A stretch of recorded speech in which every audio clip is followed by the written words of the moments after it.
Hello, you beautiful people. It is James, and as I said on Twitter, if no one was going to record me saying anything about it, I would do it myself in my booth. So here I am. I've made a little shelf of people behind me, and here I am talking about Ghostbusters Afterlife trailers. Trailers because I want to talk about the first one as well, because there are some things that happened in that which also happened in this one, but we'll get onto that. But I mainly want to talk about the second trailer that we've just seen in the past few days or weeks, depending on when you actually watch this video. Um, so let's just crack on with it, shall we? Right, I haven't put anything in there because I couldn't be bothered to put this on and edit it properly. I've just cut bits off the end. It's fine. It's fine. We'll just get on with it. So straight away, you're thrown back into what Jason Reitman spoke way back. So he was talking about the fact that this is a love letter to the original Ghostbusters, and you can feel that in the tone, in what they're doing. Every little thing that harks back to the first one is is paid in tribute. Everything there, the flashbacks, the pictures that they used of the original four outside the firehouse, in their costumes. It's just it just speaks. It's there for the nostalgia feeling. The references that are there, the watching the advert. I know some people will have phoned that telephone number on the advert because it looked different, but wasn't. But I'm not sure. I haven't gone back to check that. It's not important. But we then we're seeing the trap. We're seeing Ecto One with all its mods, and we're seeing them chase after it. We're hearing about everything, and it is just a love letter because we see Annie Potts as Janine. We hear Dan Aykroyd's voice, which is quite clearly in Size Razor Cult, which is another point I'll come on to later. But we're seeing the tone and everything of this film at the moment is very much a little bit more somber, but that's what we want. We're grown up now. The people who grew up with Ghostbusters, we're grown up now. We need a grown up film. Well, we don't. We need a comedy, a horror comedy. But this so far is looking like this is not packed full with nostalgia, but has got just enough to make us feel warm and fuzzy. And that's where I'm at right now, is feeling warm and fuzzy that this film is literally 4 months away. Um, and beyond that, it's everything. The first time we saw Ecto, from the very first teaser in that shed, that Jason Reitman produced, what, 2 weeks after announcing that he was doing it. Even that, from that point, we knew that we were going back to the originals. We knew we were looking at the very first Ghostbusters as our point of reference, as our source material, if you want to call it that. So we're going to see everybody else come into it, gradually. And this trailer showed us a lot of kind of character quirks. We know that Paul Rudd as Mr. Gooberson, he is there to be a focal point. Whether or not he's the Lewis Tully of this film, I don't know. If he isn't the Lewis Tully of the film, if there isn't a Lewis Tully of this film, that's fine by me. We don't need a like for like remake of the original film just set in a different area. That's great. That's wonderful. The mum, we already established that she's got a relationship with her kids, that they're in financial trouble, so they only go to this house. So this is the only thing that's in their name. It's the important little factors, things that are going to happen early in the film that we're then going to have to go through again to get the storyline, but we're getting the introductions to these characters, and that's the important bit. How we get to the end point, we don't need to know just now. That's not for that's not going to be for another 4 months. I'm not even worried about how we get to this point, because all I need to see is just the setup of each character. That's all I need to see. That's all this is a trailer. It's meant to whet my appetite, and consider this appetite whetted. Hang on. Never mind. But there's so much going on here. We see this. We see the town. We see that there's little snippets of what looks like designs from Ivor Shandor. The some of the buildings have very similar aspects to Dana Barrett's building in the first film, and this small, quiet town. It's interesting that we don't see certain things that we saw in the first trailer again. We don't see them in a bit more detail, and that's very deliberate. That's very deliberate that we aren't suddenly aware of the storyline, so we don't start guessing the storyline. So, what I'm trying to say is the trailer has just got so much in it. It's we see the action, it ramps up wonderfully towards the end, where we see them fighting Muncher. We know that Muncher is as Jason Reitman has said in his video for IGN, that Muncher is the same class of ghost as Slimer, and he is this film's Slimer. That's well, they of course they. There's no presuming Muncher is a he. Um, it's Muncher is just exactly that. Is the first ghost for them to encounter, for them to fight. That is where that similarity lies. But we don't want to. I don't want it to be the same film because it isn't. You can't take the formula of the first film, three brilliant comedic performers, writers. Winston Zeddemore, a very, very established, very good, solid actor with that physicality and the right level of comedic chops to keep up with them. You can't have that same formula again. So it was one of the main problems I had with 2016's Answer the Call, is that they had a bunch of Saturday Night Live performers all trying to be the funniest one when they didn't need to.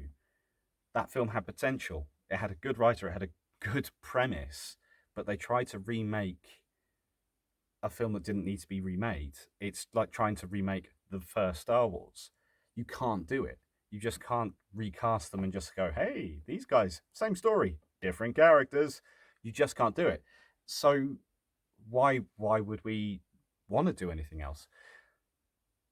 And importantly about this is going back to that love letter comment. It's filled with that nostalgic feeling to keep us warm and fuzzy and to keep us interested. If they gave away too much in this video, in this trailer, we would not want to see it. Genuinely, why would you go to the cinema if the first thing you're seeing is the big bad? We already know that the Terror Dogs are some way involved. We've seen hints of the Ivor Shandor mine. So the Ivor Shandor mine is quite simply the biggest throwback. Is Ivor Shandor the big bad of the entire original Ghostbusters series? He's referenced in the game. He's referenced in the first film. Is he the big bad? We just don't know. And I've seen a lot of people commenting on Twitter, Facebook, Instagram, wherever, about what they think is going to happen with this film. And ultimately, it's pointless. I don't want to make speculation. A lot of people saying, well, if Egon and Janine got together, or Janine and this and Egon that, and I've also seen people sort of saying that they want to see certain things happen in the film. I don't get that. I really don't get why you're expecting to see certain things happen in the film. I don't. I just want to be entertained. I want a good Ghostbusters film, because I mean, I was came out a year and a half before I was born, and the second one I was 3 for. I was brought up watching these films, so I didn't have the original surge of it, but it's been an integral part of my life from as long as I can remember. And this doesn't need to be. I don't need a rehashing of the original story. I don't need. Oh, it's no longer in New York. It's in the country, but it's still the same story. I don't need that. What made the original film was how grimy and gritty and New York, what a town, sort of stuff. It's this kind of idea. I mean, the second film played on it massively about the negative energy of New York. We don't need that. We've told this story. So let's go out there and tell a new story. It's a film about a family made by a family. That is one of the big lines that Jason Reitman has said. He said in the IGN interview, he said it in the trailer breakdown, everything. He said it on all these things. Anyway, the trailer itself, the interesting thing I've noticed about the trailer is there's a few additional bits that he's thrown in from the first one. So when they go to the mine the first time, and they see the light glowing, and suddenly it shoots up, what you get in that scene is in the first trailer. It was very early on in the first trailer. It shoots green, and in this one it shoots orange. Now, of course, we've had a year since in between, over a year since these two trailers came out, and yeah, he's already said that he's gone back and edited some things, and this may have been one of the things. Maybe it was not fully ready, but they were able to do the green light, but then they went back and said, we're not happy with that. Maybe the green light was to just keep us intrigued. You just don't know. Um, Also, Sunnyvale, the town name is now on the water tower. It wasn't before. Um, and it's not Sunnyvale, it's Somervale. And uh, it's that's now something new and something different. And I don't know why, what significance that has to it, whether that is something that's specifically for the trailer to give you a sense of geography, then so be it. It's there for it. It's not like films haven't done this before where they've put something in the trailer that doesn't exist in the film. Rogue One. Um I love Rogue One. But what I would say is there was that, but also the chase. Ecto One chasing through the streets. Suddenly, the RC trap is he's is also in pursuit of Muncher through the streets of the town, and that wasn't in the original shot. But then that could be put down to the film hadn't been completed yet. This was they'd only done certain aspects of the VFX. So this is this is different. Are they releasing more information? Is there more stuff that we are missing? Is the backdrop in what looks like a Gozerian temple? Um, is the backdrop deliberately kind of a little bit out of focus? You're not sure, can't quite get the same visual. You can't quite make out what it is fully, but there's a lot of people taking screenshots going, what on earth is this? What's going on here? And, you know, it is there's a lot more to find out. So I'm excited. I'm very excited.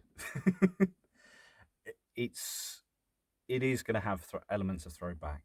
If there's too much nostalgia, it becomes a nostalgia pop, and saying the same lines from the old films is cheap pop. It's lazy writing. Let's not have cheap pops.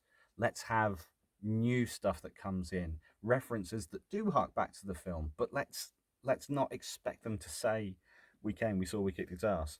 Let's not have them say things like that. If they throw out too many who you gonna calls, it's gonna be a bit cheesy. But this film doesn't say cheesy to me. It says a lot more than that. Having watched the trailer a few times and having had conversations with a couple of people, um, where they've just sat there and gone, yeah, now what's this? What's going on here?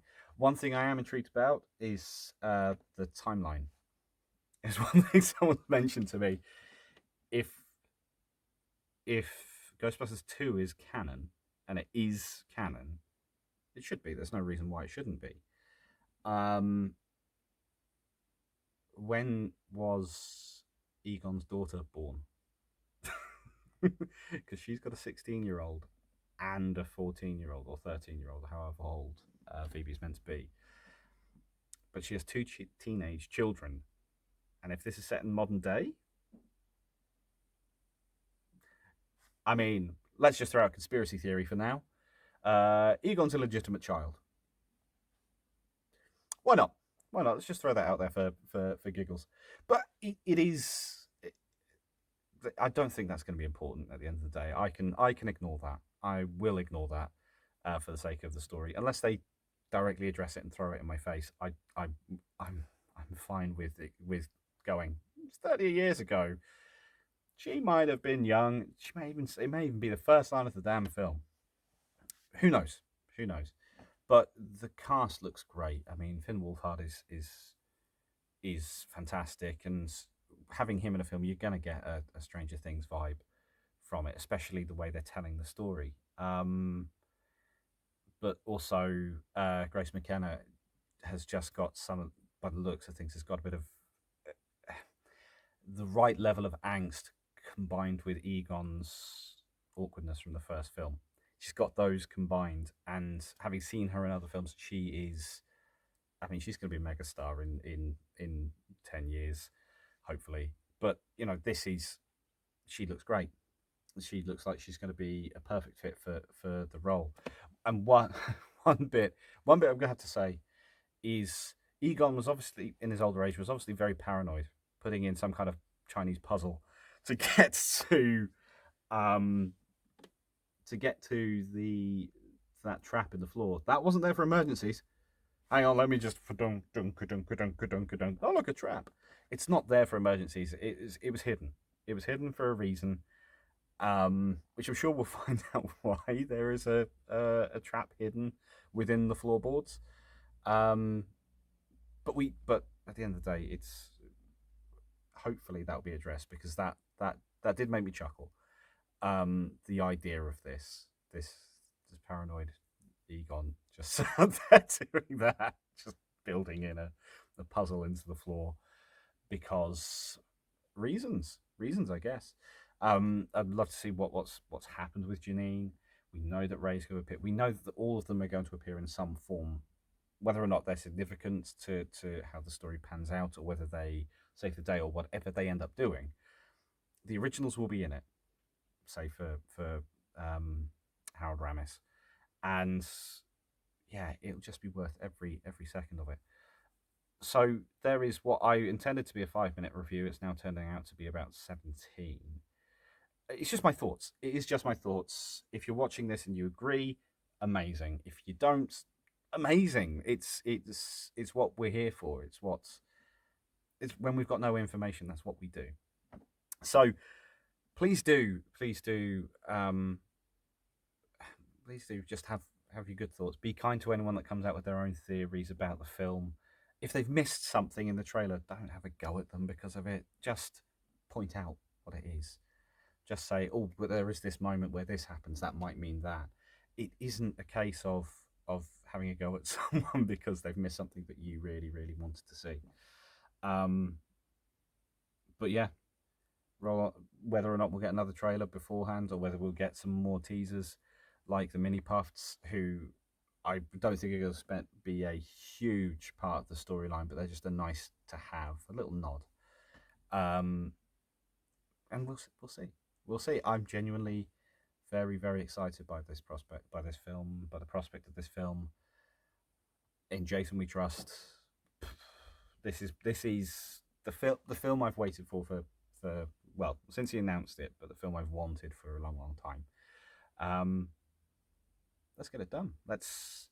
Whoever wants to talk to me about it, let's talk about it. Hit me up on Twitter, maybe not Facebook, because I like to keep that personal, but Facebook, Instagram, just find me on those and we'll have a chat, because why the hell not? It's the point of it, isn't it? To enjoy these things together. So there we go. Maybe my future videos might be a bit shorter. Who knows? But all the best. Who are you going to call? And they're here to save the world. Again. Camera's there. I remember now.